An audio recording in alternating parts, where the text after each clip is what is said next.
오늘 우리 있는 하나님의 말씀은 신약성경 마태복음 16장 24절부터 27절까지 말씀입니다. 제가 가진 성경 신약성경 28페이지입니다. 마태복음 16장 24절부터 27절까지 말씀입니다. 말씀 봉독할 때에 살아계신 우리 하나님의 음성으로 들으시기 바랍니다. 이에 예수께서 제자들에게 이르시되 누구든지 나를 따라오려거든 자기를 부인하고 자기 십자가를 지고 나를 따를 것이니라. 누구든지 제 목숨을 구원하고자 하면 잃을 것이요 누구든지 나를 위하여 제 목숨을 잃으면 찾으리라. 사람이 만일 온 천하를 얻고도 제 목숨을 잃으면 무엇이 유익하리요? 사람이 무엇을 주고 제 목숨과 바꾸겠느냐? 인자가 아버지의 영광으로 그 천사들과 함께 오리니 그때에 각 사람이 행한 대로 갚으리라. 아멘. 샬롬. 샬롬. 예, 우리 옆에 분들하고 한 번 더 밝은 얼굴로 축복의 인사를 나누십시오. 하나님께서 우리를 사랑하십니다.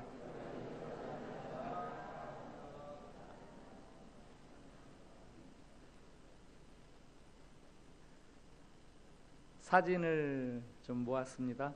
좀 서툰 사진이긴 하지만 한번 보도록 하겠습니다. 저게 뭘 나타내려고 저렇게 사진을 모았을까요? 저 사진에 제목을 붙인다면 여러분 뭐라고 붙이시겠어요? 저 사진 제목은 Life, 목숨입니다.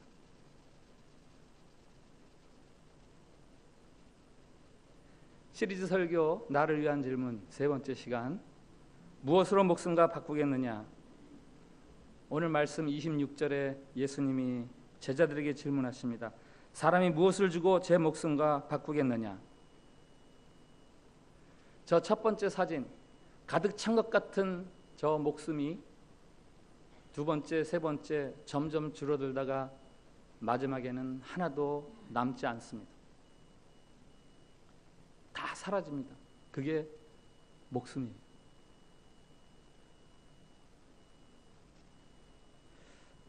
우리들의 목숨은 줄어들게 되어 있어요.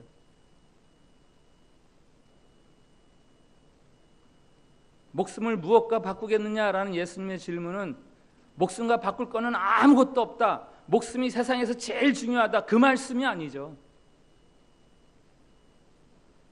줄어드는 목숨을 가지고 남아있는 거 가지고 어떻게 살아갈 거냐, 이 목숨과 무엇을 바꾸면서 살아갈 거냐, 그 질문입니다.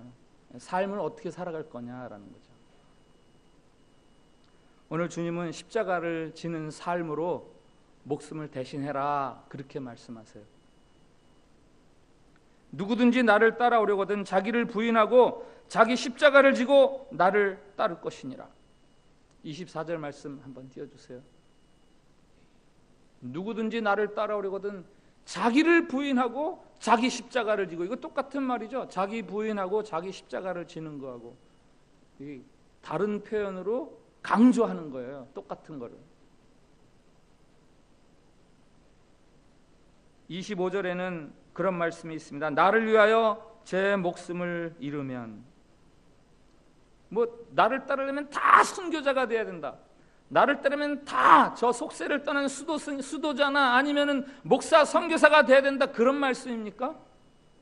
아니죠. 아주 쉽게 이야기하면 자기를 희생해서 다른 사람을 살리는 그런 사랑의 삶을 살아야 된다, 이 말씀이에요. 누구든지라는 말은, 이 말에서 예외인 사람은 아무도 없다.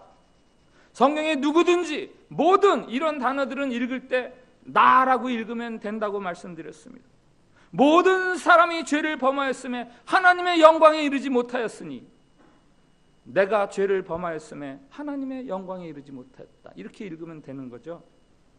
누구든지 사람 앞에서 나를 시인하면 나도 하늘에 계신 내 아버지 앞에서 그를 시인할 것이다. 박윤길, 네가 사람 앞에서 나를 시인하면 나도 하나님 아버지 앞에서 너를 시인할 것이다, 그 말씀이죠. 그러니까 저 24절, 누구든지 나를 따라오려거든 자기를 부인하고 자기 십자가를 지고 나를 따를 것이나, 저거는 이렇게 읽으시면 돼요. 박윤길, 나를 따라오려거든 자기를 부인하고 자기 십자가를 지고 나를 따를 것이니라. 우리 한번 같이 읽어보겠습니다. 24절 띄워주세요. 24절만 띄워주세요. 저기 누구든지에다가 자기 이름을 넣어서 그냥 박윤길 이렇게 한번 크게 읽어보겠습니다. 시작. 박윤길 나를 따라오려거든 자기를 부인하고 자기 십자가를 지고 나를 따를 것이니라. 아멘. 어떤 사람은 목숨을 소유와 바꾸려는 사람들이 있습니다. 소유하고 바꾸려는 사람들. 혹은 어떤 사람들은 이 남아있는 목숨을 즐거움이나 편안함, 안전함하고 바꾸려는 사람들이 있습니다. 목숨이 줄어드는 동안 어떻게 해서든지 소유를 늘리려고 하는 사람들, 혹은 그저 괴로움 없이 편안하게 혹은 즐겁게 쾌락을 누리며 살아가려는 사람들. 영국의 윌리엄 제콥이라는 사람이 쓴 원숭이의 손이라는 단편소설이 있어요. 이 사람 손에서 저 사람 손으로 전해지는 인도 원숭이의 손이 있는데 그 손에 마법이 있어요. 그 손에다가 소원을 빌면 3가지 소원이 성취됩니다. 한 노부부가 그 원숭이 손을 어떻게 손에 넣었어요. 소원을 빌죠. 얼마의 돈이 좀 있었으면 좋겠습니다. 근데 이 원숭이의 마법의 특징이 있어요. 그 소원을 이루어가는데 꼭 부정적인 일들이 일어나요. 돈을 모으기를 소원한 이 부부에게 그 다음날 한 방문객이 찾아옵니다. 보험사 직원이에요. 보상금을 들고 와요. 당신의 외아들이 공장에서 일하다가 사고로 죽었습니다. 여기 보상금이 있습니다. 정확히 그 금액이에요. 돈이 생기긴 했지만 하나밖에 없는 아들을 잃어버렸습니다. 비통함에 젖어 있다가 할머니가 그래요. 원숭이 손을 들고 2번째 소원이죠. 죽은 내 아들 다시 살려주세요. 그날 밤에 아마 비바람이 쳤을 거예요. 천둥도 치고 노크 소리가 들리는 거예요. 할머니가 아들이 살아났다. 문을 열어주려고 그러니까 할아버지가 막 만류합니다. 노크 소리가 점점 크게 들립니다. 아들이 살아났다고! 할아버지 그 만류를 드디어 뿌리치고 문 쪽으로 향해서 나아가니까 할아버지가 원숭이 손을 들고 3번째 소원을 이야기합니다. 죽은 아들 다시 죽게 해주세요. 할머니가 문을 열었을 때는 거기 아무도 없었어요. 그 소설 마지막에는 그 신통력 있는 원숭이 손을 불에 던져버리는 거로 끝납니다. 단편소설 하나 더 소개합니다. 오스카 와일드의 행복한 왕자. 광장 한가운데 동상이 하나 있어요. 왕자의 동상이에요. 황금 옷이 입혀져 있고 칼자루에는 루비가 박혀 있고 눈에는 사파이어가 박혀 있고, 어느 가을날 저녁 따뜻한 남쪽을 향해서 날아가던 제비가 피곤해서 쉬려고 그 동상 밑에 이렇게 앉아서 쉬고 있는데 위에서 물방울이 떨어져요. 비가 오나 쳐다보니까 비는 안 오는데 왕자가 울고 있어요. 왕자님 왜 우세요? 나는 살아있는 동안에는 눈물 흘린 적이 없어. 그런데 이 광장에서 이렇게 높은 곳에 서서 사람들 사는 모습을 보니까 눈물을 흘리지 않을 수가 없네. 제비야, 저기 가난한 집에 저 아이 병들어서 지금 치료도 못 받고 있는데 내 칼에 이 사파이어를 빼서 그 아이에게 좀 갖다 줘라. 제비가 그 칼에서 사파이어를 빼가지고 아이에다가 물어서 줍니다. 그 다음날 왕자가 또 말한다. 제비야, 저 다락방에 저 가난한 청년, 세상을 비관하고 있는 그 청년에게 내 왼쪽 눈, 이 왼쪽 눈의 보석을 빼서 저 청년에게 좀 갖다 줘라. 눈을 빼다니요? 저 그거 못해요. 괜찮아, 나는 괜찮아. 제발 좀 그렇게 해줘. 왼쪽 눈을 빼서 갖다 주죠. 제비야, 저 성냥팔이 소녀, 저 아이에게 내 눈 하나 마저 빼서 좀 갖다 줘라. 아유, 그러면 왕자님은 앞을 못 보게 되는데요. 그럴 수가 없죠. 나는 앞을 못 보는 거 상관이 없어. 저 가난한 아이에게 좀 갖다 다오. 결국은 두 눈을 다 빼서 갖다 주는 거죠. 제비가 따뜻한 데로 날아가야 되는데 앞을 못 보는 왕자를 두고 참악할 수가 없어요. 그래서 왕자에게 이제 그 주변에서 일어나는 이야기들을 이제 계속 이야기를 해줍니다. 자기가 본 것들을. 왕자가 그래요. 아, 그래. 그 불쌍한 사람에게 이 내 황금 옷 좀 뜯어서 좀 물어다 다오. 그러는 사이에 왕자는 누더기가 되고, 어느 날 사람들이 그 동상을 보면서 아, 이 동상이 왜 이렇게 볼품이 없게 됐어? 이거 영 추하구만. 이거 부숴버려. 사람들이 그 동상을 허무는데 왕자의 발 밑에 죽은 제비 한 마리가 발견돼요. 제비는 결국 추운 겨울이 오는데도 따뜻한 곳으로 차마 가지 못해서 얼어 죽은 거죠. 그 소설의 마지막은 이렇게 끝납니다.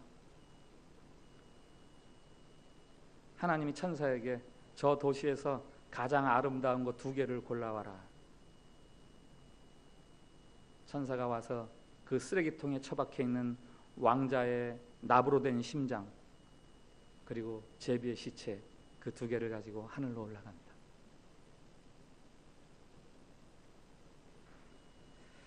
원숭이 손, 먼저 소개해드리는 원숭이 손은 인간의 탐욕에 대한 고발이죠. 노력 없이, 자기 희생 없이 결과를 얻어내려는 탐심이 빚어내는 불행한 삶. 두 번째, 행복한 왕자는 자기 희생과 자기 부정에 대한 이야기입니다. 두 소설의 마지막이 아주 대조적이에요. 원숭이 손은 불에 던져지고, 행복한 왕자의 심장과 죽은 제비의 시체는 하늘로 올려지고.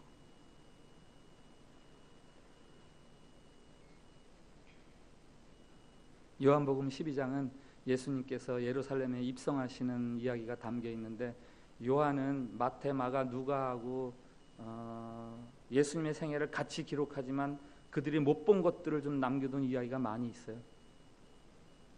요한복음 12장에도 그런 이야기가 나옵니다. 백성들이 호산나, 예수님 환호하면서 맞이하죠. 그걸 보고 헬라인 몇 사람이 마침 거기 예루살렘에 있다가 저 사람 좀 만나야 되겠다. 저 사람 좀 만날 수 없어? 예수님 만나고 싶다고 헬라인 몇 사람이 전가를 보내요. 저렇게 백성들의 환호를 받고 보아하니, 요한복음 11장에서 죽은 나사로를 살리시거든요. 보아하니 죽은 사람을 살렸다는 거예요. 저 사람이. 야, 우리가 저 사람 좀 꼭 만나야 되겠다. 제자 빌립과 안드레가 예수님에게 그 전가를 전하죠. 예수님 만나고 싶어하는 헬라인들이 있는데요. 그때 예수님께서 대답하세요. 인자가 영광을 받을 때가 왔다. 무슨 말입니까? 드디어 이제 유대인을 넘어서서 이제 헬라 세계까지 내가 드러나게 되었구나, 이 이야기가 아니죠. 예수님이 십자가의 죽음에 대한 이야기예요. 바로 그 다음에 이런 말씀을 하세요. 하늘의 밀알이 땅에 떨어져 죽어야 많은 열매를 맺는다.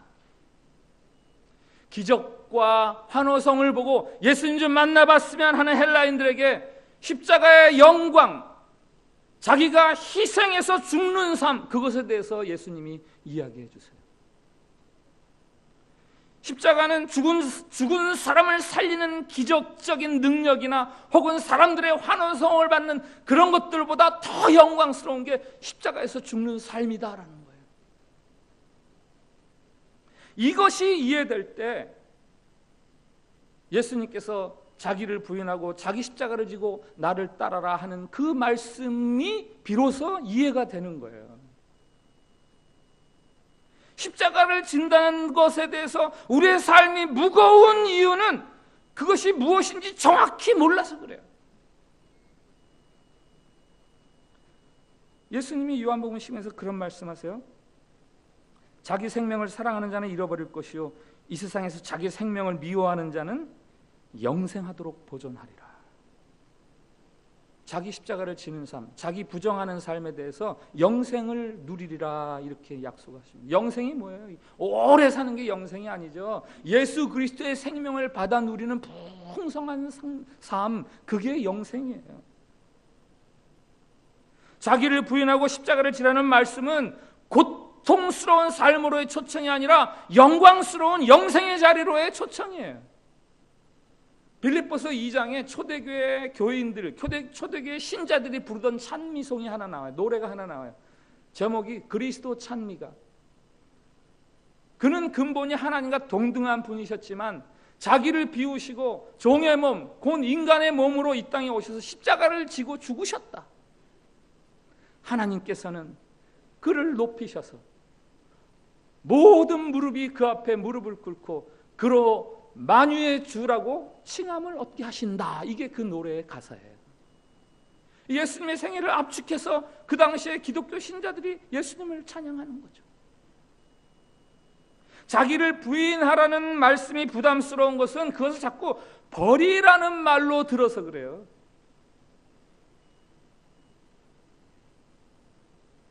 버리는 것만 생각하지 마시고 나를 부인하고 나를 비웠을 때 새롭게 얻게 되는 영광스러운 것, 그것에 대해서 알게 될 때 우리는 즐거이 내 십자가를 지고 주님을 따를 수 있게 되는 거예요.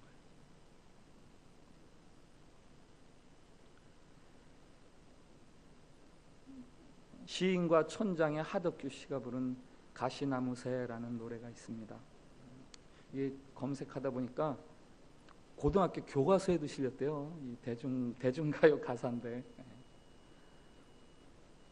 내 속엔 내가 너무도 많아 당신의 쉴 곳 없네. 내 속엔 헛된 바람들로 당신의 편할 곳 없네. 내 속엔 내가 어쩔 수 없는 어둠, 당신의 쉴 자리를 뺏고, 내 속엔 내가 이길 수 없는 슬픔, 무성한 가시나무 숲 같네. 바람만 불면 그 메마른 가지 서로 부대끼며 울어대고, 쉴 곳을 찾아 지쳐 날아온 어린 새들도 가시에 찔려 날아가고, 바람만 불면 외롭고도 괴로워 슬픈 노래를 부르던 날이 많았는데, 내 속엔 내가 너무도 많아 당신의 쉴 곳 없네. 이 전설의 새죠. 가시나무 새. 평소에는 노래를 안 불러요. 죽기 전에 마지막 노래를 부르고 죽습니다. 이게 가시나무 새예요. 내 속엔 내가 너무 많아서 당신이 쉴 곳이 없어요. 내 속엔 내가 너무나 많아서 어린 새들조차도 내 안에서는 쉴 수가 없어요. 그 노래를 못 부르는 이유가 있죠. 내가 너무 많아요. 그러다 마지막 죽으면서 그것에 대해서 후회하면서 이 노래 부르면서 죽는 거예요. 자기가 너무 강하니까, 내 욕심이 너무 많으니까 주변 사람들이 내 안에서 쉴 수가 없어요. 예수님이 내 안에서 편안히 계실 수가 없고, 심지어는 자기 자신조차도 편안할 수가 없어요.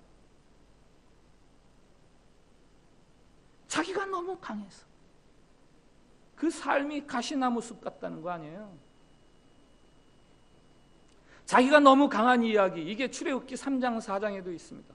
하나님께서 80세 된 모세에게 나타나셔서 바로에게 종살이하는 내 백성 이스라엘을 구해라 했을 때, 모세가 내가 누군데 그런 걸 해요. 나 못해요. 다른 사람 보내세요. 나는요, 뭐 입술도 둔하고 혀도 뻣뻣하고 말도 제대로 안 되는 사람인데 지금 내가 무슨 그런 걸 합니까? 5번이나 하나님 앞에 거절해요. 나 그거 못해요. 이게 자기가 못해서, 자기가 약해서 이렇게 하나님 앞에서 계속 저항하는 거 아니에요. 자기가 너무 강해서 그래요. 자기가 너무 강해서. 얼마나 고집을 부리는지, 하나님 앞에서 자기가 얼마나 강하다고 하는지 하나님이 화를 냈다 그러셔요. 하나님이 화를 냈다. 난 너무 약해서 못해요가 아니라 난 너무 강해서 그거 못해요, 이러는 거죠. 미로슬라 볼프라는 신학자가 쓴 광장에 선 기독교라는 책이 있습니다. 광장에 선 기독교. 광장은 뭐예요? 여러 사람이 모여드는 데가 광장입니다. 기독교가 광장에 서 있다는 거예요. 서로 다른 종교를 가진 사람들, 서로 다른 사상과 서로 다른 문화를 가진 사람들이 다 함께 모여 사는 세상 속에서 기독교가 있다. 기독교가 어떻게 해야 되느냐라는 이야기입니다. 그냥 우리끼리 신앙 고백하면서 우리끼리 좋아서 하나님 섬기고 우리끼리 사랑하고 그런 시대는 지났다. 현대 사회는 기독교가 광장에서 생활하는 거다. 어떻게 생활해야 되는가? 그 책에서 말하는 화두가 두 개 있어요. 하나는 상승입니다. 하나는 회귀. 상승, 올라가는 거죠. 올라가서 하나님을 만나는 거예요. 기독교는 하나님을 만나야 돼요. 그러나 또 하나 있어요. 회귀, 다시 삶의 자리로 돌아오는 것. 모세가 시내산에 올라가서 하나님을 만납니다. 상승이죠. 하나님께서 모세에게 율법을 주시면서 내 백성에게 내려가서 이렇게 살게 해라. 회귀죠. 여기서 회귀, 그것은 곧 사랑입니다. 율법은 뭐예요? 예수님이 정리해 주시잖아요. 율법은 사랑이다. 하나님 사랑과 이웃 사랑. 그거 가지고 백성들에게로 들어가라라는 거예요. 그 책에서 말하는 상승과 회귀의 장애물이 있어요. 상승의 장애물은 우상, 내 욕심, 자기 욕심에 사로잡혀서 하나님을 만날 기회조차 잃어버린다는 거예요. 기독교가. 모세가 산에 있는 동안에 이스라엘 백성들이 밑에서 금송아지를 만들잖아요. 그 금송아지를 경배하면서 이게 우리를 애굽에서 구해낸 하나님입니다. 그리고 금송아지를 예배합니다. 그것을 본 모세가 분노하죠. 왜 분노합니까? 금송아지가 뭐야? 그거보다 더 센 거 많은데 금사자 아니면 무슨 황금 드래곤 같은 거 그런 걸 만들어서 경배하지 기껏 송아지야? 그래서 화를 내는 겁니까? 야, 고작 요만하게 만들었어? 하나님을 경배하면서 얼마나 크게 만들어야 되는데 그래서 화를 내는 겁니까? 아니에요. 금송아지는 그들이 애굽에서 섬기던 돈이에요. 돈이고 힘이에요. 힘센 동물, 소, 황금. 우상, 자기 욕심을 채우려는 신앙생활, 그거 가지고는 하나님 만날 수 없다는 거예요. 상승이 안 돼요. 상승의 장애물. 회귀의 장애물이 있어요. 나태입니다. 나태, 게으름. 이 눈 속에 갇힌 자동차가 그걸 빠져나가려고 막 엑셀레이터를 밟고 요란을 떨죠. 엔진 소리만 요란하지 전진이 없어요. 진보가 없어요. 그가 말합니다. 신앙의 나태는 신앙에 대한 오해에서 비롯된다. 옳고 그름을 아는 것이 중요한 게 아니라 그것을 따라 살아야 한다. 사랑이 좋은 것이라고 말하는 것이 아니라 실천하는 것이 중요하다. 이게 회귀의 장애물이라는 거예요. 주님이 말씀하시는 자기를 부인하고 자기 십자가를 지고 사는 삶, 그 이야기입니다. 자기를 부정하고 자기 십자가를 지는 사람이야말로 예수 그리스도의 십자가의 은혜를 진심으로 알 수 있는 사람들이에요. 십자가를 접은 사람이 그 십자가의 은혜를 깨달아 알아요. 그 감격이 남다른 거예요. 예를 들어서 부잣집에 태어나서 평생 부유하게 살아간 사람이 있을 수 있습니다. 그러나 그렇다고 해서 그 사람이 그 돈 때문에 행복한가? 그 돈 때문에 감격하는가? No, 그렇지 않아요. 정말 돈에 대해서 감격하는 사람은 어떤 사람이냐?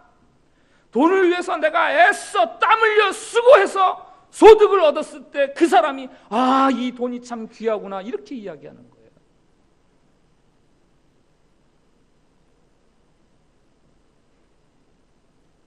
눈물을 흘리며 씨를 뿌리는 자는 기쁨으로 거두리로다. 눈물이 없는 사람은 기쁨도 모릅니다. 십자가의 은혜 마찬가지죠. 수고의 땀을 흘린 사람들이 똑같은 결과를 받아도 거기에 감격하고 감사하는, 똑같이 회풀어진 십자가의 은혜 앞에서 그저 자기가 십자가를 져본 적이 없는 사람들은 감사합니다 하지만 감격이 없어요. 다른 사람을 위해서 내 목숨을 희생해 본 사람들이 자기를 위해 주님이 지신 십자가 앞에서 감격하면서 감사하면서 눈물을 흘리면서 고마워하는 거예요. 십자가를 지는 사람들은 자기 목숨하고 사랑하고 맞바꾸는 사람이에요. 내 남은 목숨하고 섬김과 사랑하고 맞바꾸는 사람들. 어제 추석 선물로 한국에서 오는 분한테서 책을 한 권 선물 받았어요. 100년을 살아보니. 이게 제가 너무 읽고 싶어가지고 이거 사오라고 그래가지고 선물로 받았으니까 뭐 이게 선물인지 뭔지 모르겠어요. 100년을 살아보니 올해 97세 된 연세대학교 철학과 김형석 명예교수님이 97살 살았으면 100년 산 거 아니에요? 네. 새로 낸 신간입니다. 제가 그 책 소개하는 그 기사를 읽고 너무 읽고 싶어서 하나 선물로 받았는데 아직 뭐 그 책 읽지 못했습니다. 표지를 딱 보니까 이렇게 써 있어요. 사랑이 있는 고생이 행복이었네. 사랑이 있는 고생이 행복이었네.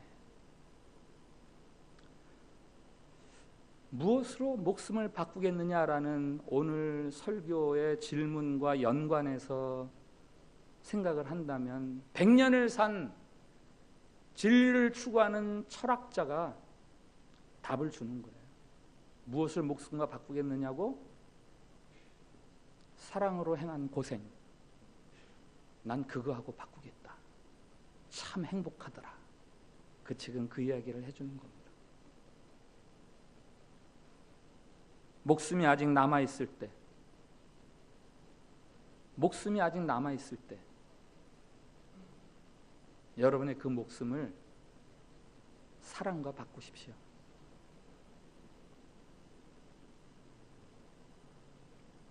남궁인이라는 의사가 쓴 죽음을 마주하는 의식이라는 글이 있습니다.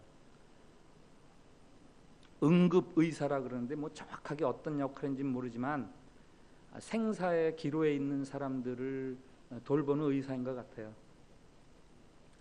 처음에는 의사가 이제 현장에 투입돼서 죽음을 보는 게 무척 두렵고 무서웠는데 이제 몇 번 대하다 보니까 이제는 뭐 시신들이 있는 속에서도 일상적인 업무를 할 수 있다. 그 정도까지 되었다 그래요.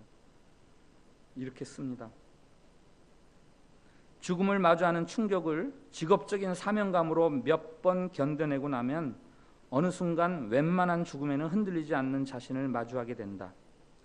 시신이 얼마나 쌓여있든 두렵지 않다.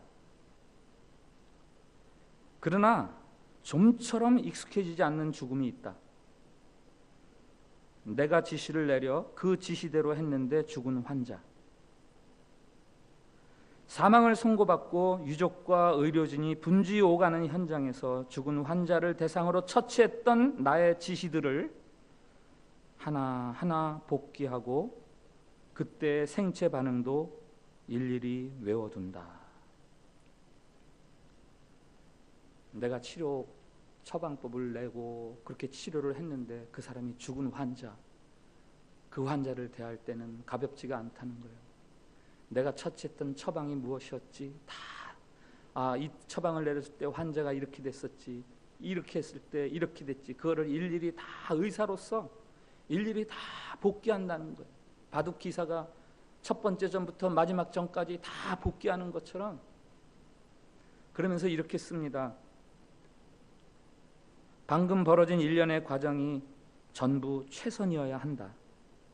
그렇지 않으면 나는 이 사람에게 부끄러워진다. 죽은 시신 앞에서 내가 부끄럽지 않으려면 내가 이 의사로서의 처방 이것들을 다 최대한 동원해서, 뭐 죽는 사람이 어떻게 하겠어요.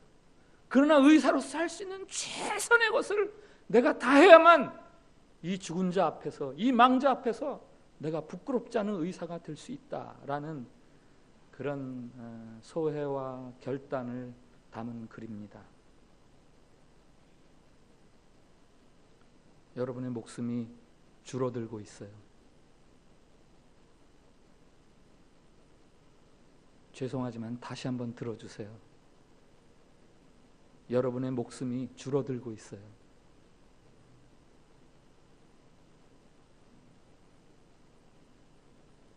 그것이 다 줄어들었을 때, 그때 그 죽음 앞에서 부끄러움이 없어야 되는 거 아니에요?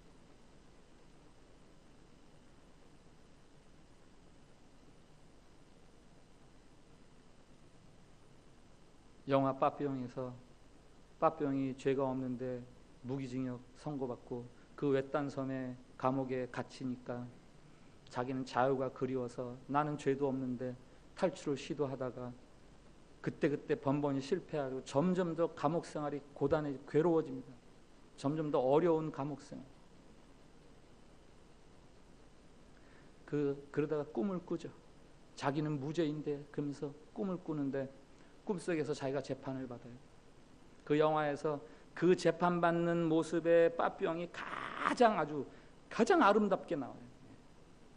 붉은색이었던 것, 정확하게 기억은 안 나요. 가장 빛나는 모습으로 딱 섰어요. 나는 무죄라는 거죠. 재판장에 배심원들과 딱 앉아서 빠삐용 너는 유죄. 깜짝 놀라죠. 왜? 나는 무죄라고 생각했는데. 왜요? 너는 인생을 낭비하고 있다.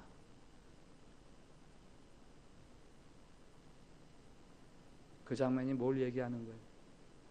빠삐용이 괴로워하는 건 지금 이 고달픈 수감생활, 이게 괴로운 게 아니에요. 이 속에서 지금 내 인생이 낭비되고 있는 거, 난 이거 견딜 수가 없다는 거예요. 이건 그 어떤 것보다 더 가혹한 형벌이다 내게. 빠삐용이 자유를 위해서 탈출하죠. 자유를 위한 탈출이 아니라 보람된 인생을 위한 탈출이에요.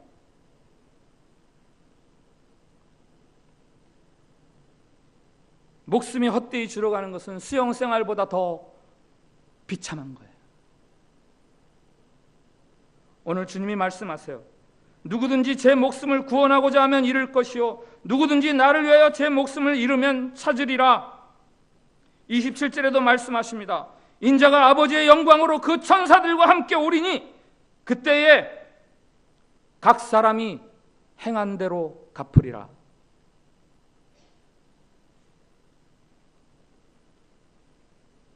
주님께서 마지막에 이 땅에 임재하실 때 각 사람이 행한 대로 갚아주시겠다. 우리 아까 처음에 보았던 사진 중에서 마지막 것만 한번 다시 띄워주세요. 한번 보시죠.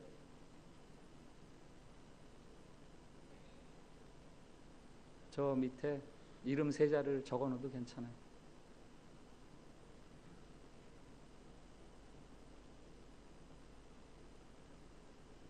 여러분이 보고 있는 저 텅 빈 상태, 저게 진공 상태, 아무것도 없는 상태가 아니라 여러분이 목숨이 있을 때에 사랑하고 나를 희생하고 다른 사람들을 섬기고 주님 나라를 위해서 헌신했던 그런 여러분들의 삶이 저기에 채워져 있어야죠. 그래서 여러분들이 저 상태에서 주님을 만날 때 주님이 여러분들을 보면서 야, 네가 참 영광스럽다. 잘했다, 착하고 충성된 종아, 내 영광에 동참해라. 이렇게 말씀하실 수 있는 거죠.